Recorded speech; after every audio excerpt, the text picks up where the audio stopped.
আজ থেকে ঢাকা উত্তর, ঢাকা দক্ষিণ, ময়মনসিংহ, বরিশাল সিটি কর্পোরেশন এলাকায় শুরু হচ্ছে জরুরি হাম রুবেলা টিকাদান কর্মসূচি।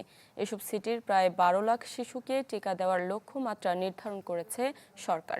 সরকারি ছুটির দিন বাদে প্রতিদিন সকাল 8টা থেকে বিকেল 4টা পর্যন্ত টিকা দেওয়া হবে।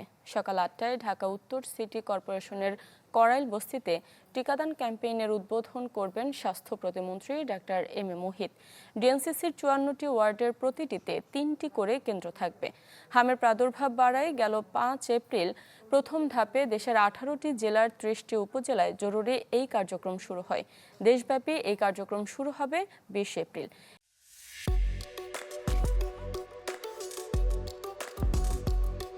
এদিকে 24 ঘন্টায় হাম ও উপসর্গে আরও 2 জনের মৃত্যু হয়েছে।